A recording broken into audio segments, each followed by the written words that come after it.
बिस्मिल्लाहिर्रहमानिर्रहीम। अब आप देख सकते हैं कि जो आर्मी का मोराल है वो बड़ा डाउन हुआ है।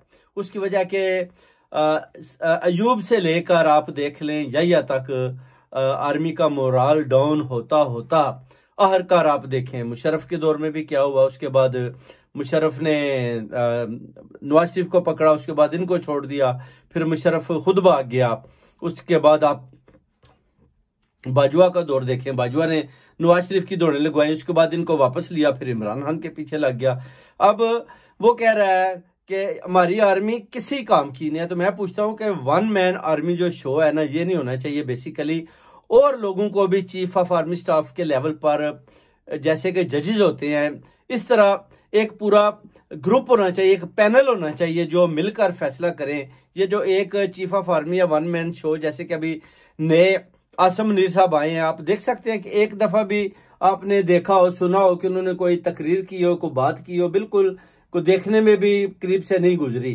तो ये चीजें सुनने, देखने और समझने वाली हैं कि इनके ऊपर भी बेसिकली कुछ ऐसे चेक्स रखने चाहिए। आर्मी को काट कर 6-7 लाख की बजाय 3 लाख करें, 3 लाख जो है उनको एज ए स्पाई यूज करें, लोगों को वो देखें कि मुल्क के अंदर क्या हो रहा है क्या नहीं हो रहा। इस तरह आपने आर्मी का अपना मयार है वो आप ठीक कर सकते हैं। अगर वन मैन शो रहेगा कि जैसे कि गार्ड की तरह के वो चीफ ऑफ आर्मी स्टाफ ये कहता है, वो ये कहता है, वो ये करेगा, क्योंकि उसके मुकाबले में भी अगर 4-5 और होंगे तो वो मिलकर फिर एक बेंच की सूरत में, ग्रुपिंग की सूरत में आपस में बैठकर फैसला करेंगे। ये नहीं होगा कि जी चीफ ऑफ आर्मी स्टाफ एक ही, या बाजवा एक ही है, या मुशर्रफ एक ही है, या अयूब एक ही है, और वो मान नहीं रहे। और वो सब सारी आर्मी जो हमारी इतनी पाक आर्मी है उनको भी वो 1-2 जर्नैल जो है ना वो खराब करते हैं। तो मैं चाहता हूं कि आर्मी के अंदर और ज्यादा भी जर्नैल आने चाहिए, उनको और ज्यादा इनके मुकाबले में पोस्ट देनी चाहिए, ताकि अगर कोई एक गलत फैसला करता है, दूसरों को नहीं पसंद आता, तो वो उसको स्टॉप कर सकता है कि हमें आपका ये फैसला बिल्कुल कबूल नहीं है। 7-8 लोगों का एक बेंच तश्कील देना चाहिए और बराबर में उनको तकसीम करके फिर जो है ना इनको आयन और कानून के मुताबिक चलना चाहिए और उनके ऊपर भी चेक्स रखना चाहिए। फिर जाकर ये पार्लियामेंटेरियन भी और ये आर्मी के अंदर जो निज़ाम खराब हुआ है ये भी ठीक हो सकता है, क्योंकि हमारी आर्मी को ये खुद ही बाद में कह रहे हैं जी ये किसी काम की नहीं है, जी हमारे टैंक नहीं चलते, हमारे पास तेल नहीं है। तो फिर आप बोले कि आप तो आपने 6 साल क्यों चीफ ऑफ आर्मी स्टाफ रहे, आपने 8-8 साल क्यों हुकूमतें की। अगर आप समझते हैं कि आर्मी इस काम की नहीं है तो फिर आपको पहले गिव अप कर देनी चाहिए थी। आपको नहीं चाहिए था कि आप आर्मी के चीफ ऑफ आर्मी स्टाफ बने रहते। अब आसम मुनीर साहब भी तो खामोश बैठे हुए हैं, वो भी तो एक पुतले की तरह बिल्कुल ना कुछ बोलते हैं ना कुछ बताते हैं, ना कौम से कोई ऐसा खिताब करते हैं कि जो इलेक्शन होने हैं उसके बारे में कुछ 26 करोड़ जो अवाम है उसको कोई पैगाम नहीं दे रहे कि हमें जी क्या लाया अमल हम अख्तियार कर रहे हैं या हम क्या लाया अमल हम अख्तियार नहीं कर रहे। आप देख सकते हैं कि ये जो कुछ भी हो रहा है ये गैर आईनी तौर पर, गैर कानूनी तौर पर ये सारी साफबंदियां जितनी भी हो रही हैं ये गलत है, जो ओवरसीज कम्युनिटी देख रही है और पाकिस्तान की सारी जितनी अवाम है वो भी परेशान है।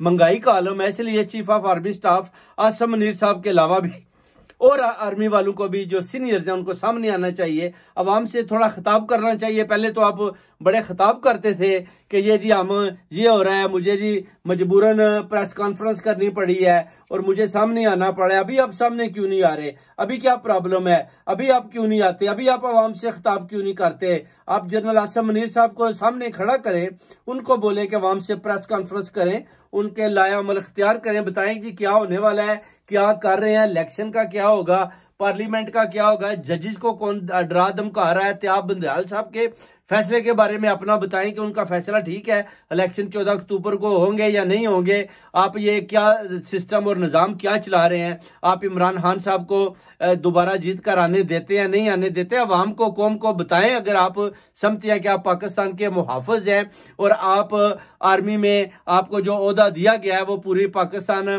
की कौम के आप खादम हैं, उनके टैक्स के पैसों से आपको वेजेस जाती है, मगर आप जो काम कर रहे हैं वो आप बिल्कुल अवामी हिदमत नहीं कर रहे, अवाम को कुछ बता नहीं रहे, और बाजवा साहब को भी जो है आर्टिकल 6 लगाकर उनको भी कटहरे में जस्टिस के निज़ाम के सामने खड़ा करना चाहिए कि आपने जो ये बातें की हैं कि हमारे पास टैंक जो खराब है, हमारी आर्मी किसी काम के नहीं है, तो आप 6 साल इधर क्या करते रहे हैं? आप के वो जो कैमरे लेकर वीडियोस कहते हैं मैं बनाता रहूं अपने हाथों से, आप एक्ट्रेसों के साथ घूमते रहे हैं, तो ये सारी चीजें आप उधर क्या क्या करते रहे हैं? वो जरा कौम के सामने आए, कोर्ट में आए, उधर आकर बताएं कि आपने ये पैसा लेकर जो उधर अपना दुबई की तरफ यूएई गए हैं, वो आपने किधर से लिया है, आपकी तनख्वाह कितनी है, आपके पास जायदादें कितनी है, आपके पास पैसा कितना है, वो किधर से आया है, कहाँ से आया है? आपका भी सबका हिसाब किताब होना चाहिए।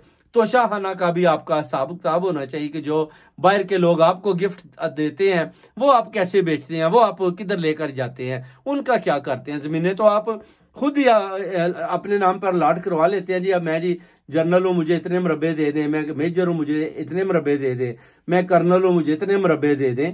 पहले तो आप ये बताएं कि आपने अपनी हाजिर ड्यूटी में कौन कौन से कारनामे अंजाम दिए, जिसके बेस पर जो है ना फिर पार्लियामेंट को या जजेस को ये इंसाफ मुहैया करना चाहिए, उनके बारे में बताना चाहिए कि इन्होंने ये कारनामे किए हैं और इसलिए हम इनको ये जमीन दे रहे हैं। और उसका भी जो सामने कौम के सामने रखकर इनको आप कोई जमीन अलॉट करते हैं तो पूरी कौम को बताएं कि ये जमीन इस जर्नल को इतने मरबे फलान जगह पर दी गई है, क्यों दी गई है, किसकी वजह से दी गई है और क्यों ले रहा है। ये ऐसी चीजें कौम के सामने रखे ताकि इन जर्नलों का भी पता चले कि ये क्या क्या कर रहे हैं, इनके भी कटे छठे खुलने चाहिए। इसलिए इनको चाहिए कि ये जो वन मैन शो ये खत्म होना चाहिए और भी लोगों को मुकाबले में लाकर एक पैनल की सूरत में लाएं ताकि कौम को पता चले कि हमारी आर्मी इंशाल्लाह फिर बहुत जल्दी तरक्की करेगी। इस तरह अगर आप वन मैन शो वाला सिस्टम रखेंगे तो फिर ये वो जर्नल बिक जाएगा, तो फिर किसी काम करने ना को आप सही फैसला कर पाएंगे कौम के मुतल्लिक, और ना कोई आप पाकिस्तान की तरक्की को सही डायरेक्शन की तरफ लेकर जा सकते हैं। बहुत बहुत शुक्रिया। खुदा हाफिज।